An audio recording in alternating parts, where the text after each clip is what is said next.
مولا یصلی وسلم دائما ابدا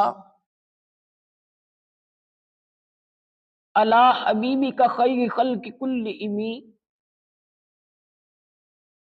اللہم صلی علی سیدنا و مولانا محمد النبی الامی و آلہ صلی اللہ علیہ وآلہ وسلم صلاۃ و سلاما علیک یا رسول اللہ۔ پیاری اسلامی بھائیوں، اللہ تعالیٰ کا کروڑوں بار شکر ہے کہ جس مالک کی کائنات نے ہمیں انسان بنایا، حبیب کبریا شہنشاہ ارض و سرا جناب محمد مصطفیٰ صلی اللہ علیہ وآلہ وسلم کا امتی پیدا فرمایا۔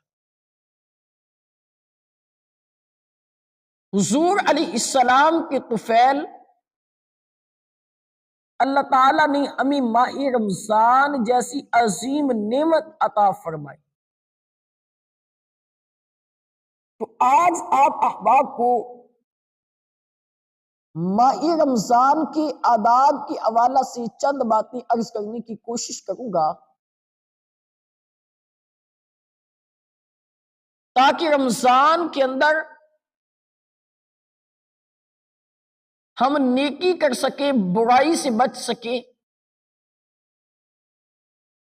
آداب کو ملحوظ خاطر رکھ سکیں۔ چونکہ انسان کو ادب سے سب کچھ ملتا ہے، بغیر ادب کے کچھ نہیں ملتا۔ قرآن عظیم میں سورہ بقرہ کی آیت نمبر 183 میں اللہ فرماتا ہے لعلکم تتقون، تاکہ تم پرہیزگار بن جاؤ۔ اس کا اگر دوسرا معنی کیا جائے تو یہ بھی درست ہے، تاکہ تم برائی سے بچ جاؤ۔ اگر اس کا یہ معنی کر لیا جائے یہ بھی غلط نہیں ہے، تم جہنم سے بچ جاؤ۔ تو انسان ادب کو مد نظر رکھے، وہ کوئی چیز بھی ہو، والدین کا ادب، اساتذہ کا ادب، بڑوں کا ادب، چھوٹوں پہ شفقت، اسی طرح کسی اللہ والے کی قبر کے پاس جائیں تو اس کا ادب، مسجد میں جائیں تو اس کے تقدس کا خیال کرنا، اسی طرح سفر میں جائیں تو سفر کے آداب کا خیال کرنا، اسی طرح کسی مجلس کے اندر بیٹھے تو مجلس کا خیال کرنا، آداب کو ملحوظ خاطر رکھنا۔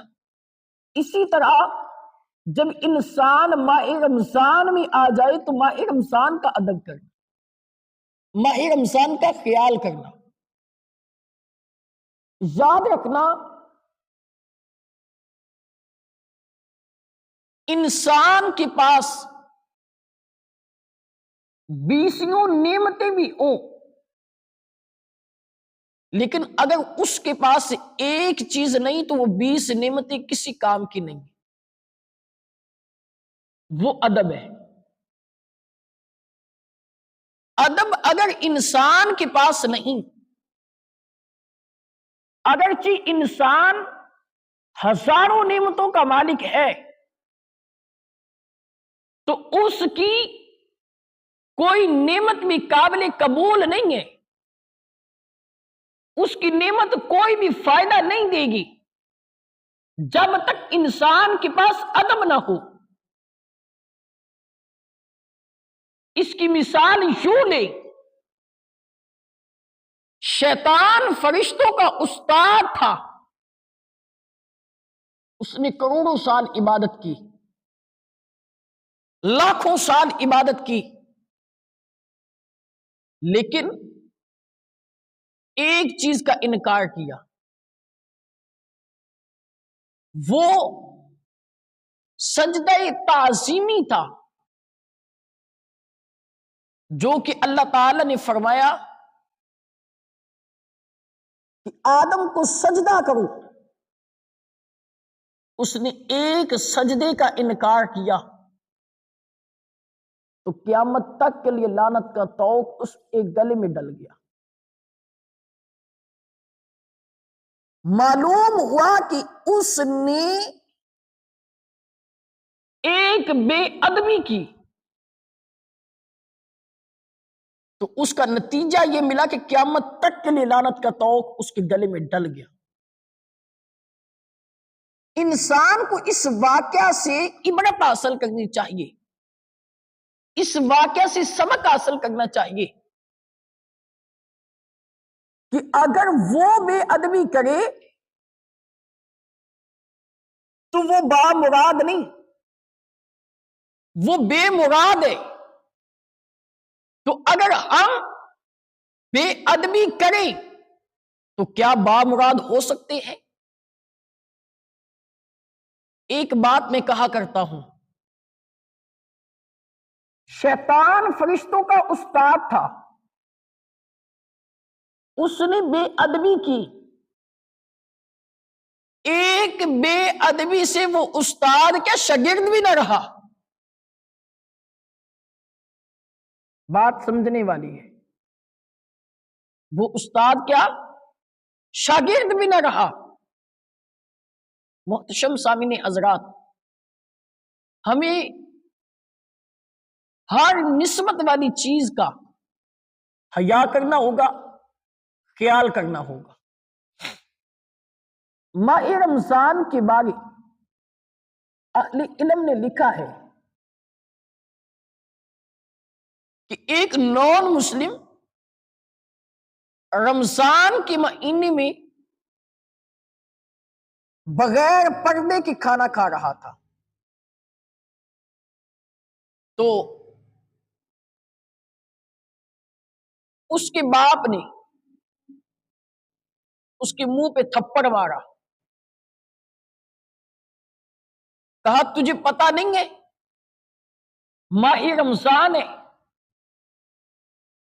اس نے کہا بابا روزے مسلمانوں کے ہمارے نہیں۔ اس واقعے کے تحت رسالہ درس قرآن میں حکیم الامت مفتی احمد یار خان نعیمی صاحب فرماتے ہیں،